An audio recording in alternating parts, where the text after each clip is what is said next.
Hi అండి అందరికీ. అందరూ బాగున్నారనుకుంటున్నాను. మేము బాగున్నాము. మీరు కూడా బాగుండాలని కోరుకుంటున్నానండి. ఈరోజైతే ఒక మంచి వ్లాగ్తో అయితే మేము ముందుకొచ్చేసాను. ఇది వచ్చేసి సండే వ్లాగ్ అనమాట. సండే ప్రతి ఒక్కరికి లేజీగా పని కూడా చేయాలా అనిపించేలా ఉంటుంది కదా. ఇంకా ఈరోజు అయితే టిఫిన్కి వచ్చేసి అలసంద దోశలు అయితే వేస్తున్నానండి. ముందు రోజు నైట్ అయితే అలసందలు, కొంచెం బియ్యము, శనగపప్పు ఉంటుంది కదా, అది నానబెట్టేసాను. దోశలోకి అయితే అల్లం చట్నీ అయితే చేసుకున్నానండి. సూపర్ కాంబినేషన్ కదా. అల్లం చట్నీ అయితే చాలా సింపుల్గా చేసిస్తాను. రెసిపీ కావాలంటే నెక్స్ట్ వీడియోలో అప్లోడ్ చేస్తాను. పోపు అయితే అస్సలు మిస్ అవ్వకండి. అల్లం చట్నీకి పోపే టేస్ట్ అనమాట. మా దోశలు అయితే ఎంతో క్రిస్పీగా, ఎంతో టేస్టీగా, కలర్ చూసారా పెసరట్లాగే ఉంటుందండి సేమ్, కానీ హెల్దీ కదా. పెసరట్టు ఇలాంటివి హెల్దీ. ప్రతిసారి దోశలు ఇడ్లీ కాకుండా ఇలా ట్రై చేశాను. ఇంకా అమెజాన్ నుంచి ఒక పార్సిల్ అయితే వచ్చిందనమాట. ఇది వచ్చేసి స్టోరేజ్ బాక్స్లా అండి. అంటే హాల్లో మనము పిల్లలు ఉన్న ప్రతి ఒక్కరికి టానిక్లన్నీ ఎక్కడ పెట్టుకోవాలి ఏంటి అనేది చిరాగ్గా అనిపిస్తుంది కదా. ఎవరన్నా సడన్గా వచ్చేస్తారు చుట్టాలు, అది లేకపోతే ఫ్రెండ్స్ అలా వస్తూ ఉంటారు కదా. ఇంకా చూస్తే అమ్మ మీ పిల్ల ఎన్ని టానిక్లు వేసుకుంటుందా అని చెప్పేసి అనుకుంటారేమో అని చెప్పి అందరం అనుకుంటాము. ఇంకా అందుకని నేనైతే ఇదైతే ఆర్డర్ చేశాను అనమాట. మా పాప సజెస్తుంది చూడండి. తనకని చెప్పాను అనమాట. అమ్మ నీకేనమ్మా ఇది బాక్స్, నువ్వే ఆర్గనైజ్ చేసుకోవాలి అని చెప్పేసి అంటే, సరేనమ్మా నేనే చేసుకుంటాను అని చెప్పేసి ఇంకా నేను నన్ను పెట్టనియట్లేదు, ఆమెనే పెట్టేసుకుంటుందంట. ఇదైతే చాలా బాగుందండి. ఎంత స్టోరేజ్ పట్టింది, ఎన్ని టానిక్లు పట్టాయో చూడండి. నేనైతే స్టోరేజ్ చేసుకుంటాను. అంటే సడన్గా ఎప్పుడు వామిట్ వస్తుందో, ఎప్పుడు మోషన్స్ అవుతాయో తెలియదు కదా, అవన్నీ అనమాట. ఒక ఫీవర్ సిరప్ ఒకటి, రొంపదొకటి, దగ్గుదొకటి, వామిటింగ్దొకటి అన్నీ రెడీగా పెట్టేసుకుంటాను అనమాట.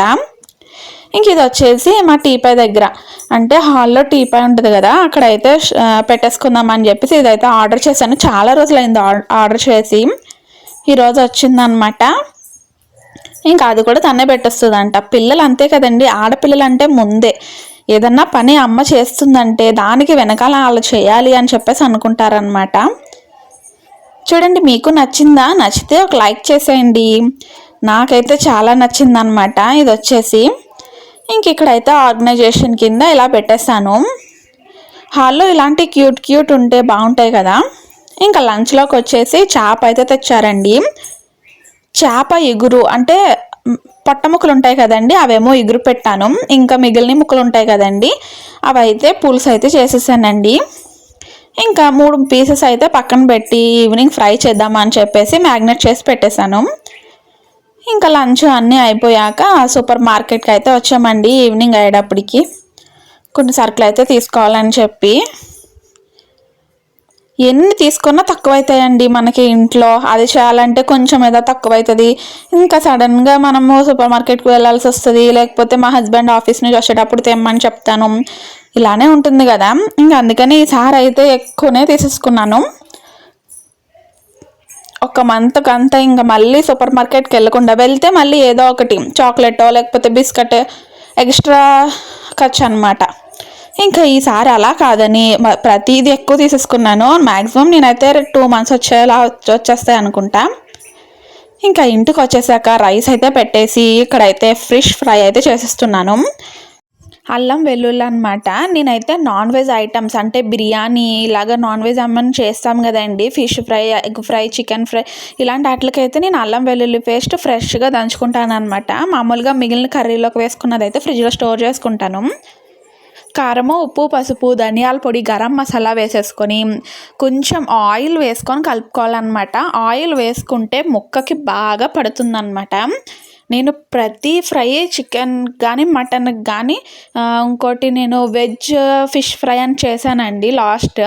అది కూడా ఇలాగే మ్యాగ్నేట్ చేసుకుంటాను అనమాట. ఆయిల్ వేసుకుంటాను, వాటర్ అస్సలు వేసుకోను. ఇంక ఈ విధంగా మ్యాగ్నేట్ చేసుకొని ఫ్రిడ్జ్లో స్టోరేజ్ చేసుకోవాలి. ఇలాగా స్పూన్తో కనుక మనం ఇలా పెట్టామనుకోండి, మసాలా అంతా లోపలికి వెళ్ళి ముక్క అనేది ఫ్రై అయ్యేటప్పుడు చాలా టేస్టీగా ఉంటుందన్నమాట, జ్యూసీగా. అంటే ఆ కారం మసాలా అంతా లోపలికి వెళ్తుంది. నేనైతే ఈ విధంగానే చేస్తాను. ఒక్కసారి ట్రై చేయండి, మీకు కూడా నచ్చుతుంది. ఇంకా నిమ్మకాయ అయితే మిస్ చేయకండి. ఇంకా పైన నిమ్మకాయ వేసేసుకొని ఒక్క 15 ఆర్ 10 మినిట్స్ ఫ్రిడ్జ్లో కానీ స్టోర్ చేసుకొని తర్వాత మనం ఫ్రై చేసుకుంటే చాలా బాగుంటుందన్నమాట. నేను చేసిన ఈ కోటింగ్ అనేది అస్సలు పోదండి. అంటే కొంతమంది చేసుకుంటారు కదా, నేను ఫస్ట్లో చేసేదాన్ని. కోటింగ్ ఏమంటే పెనానికి అంటుకుపోవడము లేకపోతే బయటకు వచ్చేయడం అలా ఉండేది. ఈసారి నేను కొత్తగా ట్రై చేశాను అనమాట. లాస్ట్ టైం కూడా చేశాను, అందుకని ఈసారి పర్ఫెక్ట్గా వచ్చేసింది. ఇలా చేసుకుంటే అస్సలు మసాలా అనేది ప్యాన్కి అంటుకోదు, అలాగని విడిగా కూడా వచ్చేదన్నమాట. నేనైతే తవా ఫ్రై చేసుకుంటున్నానండి, డీప్ ఫ్రై చేసుకోవట్లేదు. ఇంకా తవాలో ఆయిల్ వేసుకొని బాగా స్ప్రెడ్ చేసుకున్న తర్వాత ఫిష్ పీసెస్ అయితే వేసేసుకున్నాను. ఇవి బాగా ఫ్రై అవ్వాలన్నమాట. సిమ్లో పెట్టుకొని చిన్నగా ఫ్రై చేసుకుంటేనే మసాలా అనేది లోపలికి వెళ్తుంది ముక్కలోకి. మనం ఘాట్లు పెట్టుకున్నాం కదా ఫోర్క్తో, బాగా ఎక్స్ట్రా మసాలా ఉంటే అది కూడా బాగా వేసేసాను అనమాట ఈ విధంగా. ఇంకా కొంచెం సేపటికి మనము ఆయిల్ ఉంటుంది కదండి, దాన్ని మొత్తం ఇలాగా మొత్తం ముక్కకంతా పడేలా చూసుకోవాలన్నమాట. ఇంకా చూస్తున్నారా ఎంత బాగా ఫ్రై అయ్యిందో. అసలు మసాలా కూడా ఎక్కడ కింద కూడా పడలేదు. ఈ విధంగా చేసుకుంటే చాలా బాగుంటుందండి. ఒకసారి మీరు ట్రై చేయండి. మీకు కనుక నచ్చితే ఒక లైక్ అయితే చేసేయండి.